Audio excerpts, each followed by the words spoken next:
بسم اللہ الرحمن الرحیم۔ عالم الغیب والشہادہ، یہ اللہ تعالی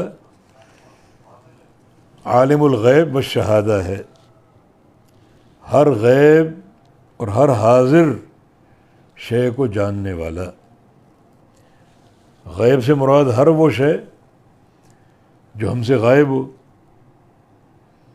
جو ہمارے حواس سے دور ہو۔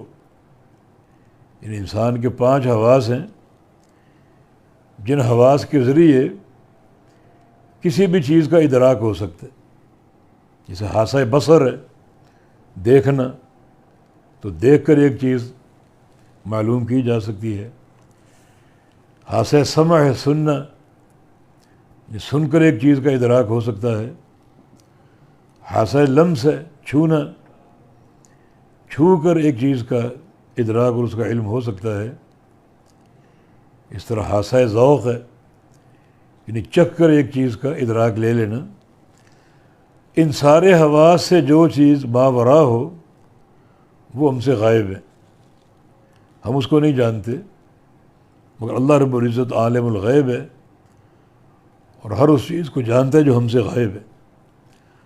اور وہ شہادہ جو ہمارے سامنے موجود ہے، حاضر ہے، جسے ہم دیکھ سکتے ہیں، سن سکتے ہیں، یا اس کو سونگھ کر اس کا ادراک لے سکتے ہیں، وہ شہادہ۔ تو اللہ رب العزت عالم الغیب بھی ہے اور عالم الشہادہ بھی ہے۔ اس کا ایک معنی عالم الغیب کا آخرت، کیونکہ آخرت ہم سب سے اوجھل ہے۔ قبر سے لے کر آگے تک سارے مراحل یہ غیب کے ضمن میں ہیں، اور دنیا کی ساری اشیاء، سارے امور یہ شہادہ یعنی حاضر کے ضمن میں ہیں۔ تو اللہ تعالیٰ دونوں جہانوں کو جاننے والا، دنیا کی بھی ہر شے کی خبر رکھنے والا اور قیامت کے بھی ہر امر کو جاننے والا، عالم الغیب والشہادہ۔ یہ علم اللہ تعالیٰ کی صفت ہے جو اللہ تعالیٰ کی ذات کے ساتھ قائم اور لازم ہے۔ کبھی صفت علم اس سے اوجھل نہیں ہوتی، صفت ذاتیہ ہے یہ، اور صفت ذاتیہ وہ صفت ہوتی ہے جو قائم اور لازم ہو اللہ تعالیٰ کی ذات کے ساتھ۔ ہمیشہ سے وہ جانتا ہے، ہمیشہ سے جاننے والا ہے، جانتا رہا ہے اور جانتا رہے گا۔ ہر شے کو اس کو علم ہے، اور کبھی کوئی شے اس کے علم سے اوجھل نہیں ہوئی۔ تو پھر اللہ تعالیٰ کا یہ ذاتی وصف ہے۔ یہ وصف اگر کسی اور میں پیدا کرو گے تو شرک کے ساتھ ساتھ یہ کفر بھی ہے۔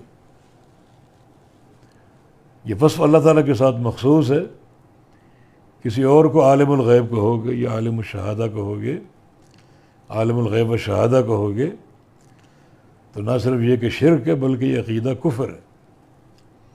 اللہ تعالیٰ کا خاصہ ہے یہ، اور وہی ہر علم کا مالک ہے۔ ہر علم سے متصف ہونا ہر وقت اسی کا خاصہ ہے، اور عالم ہونا اس کی صفت لازمہ اور صفت ذاتیہ ہے۔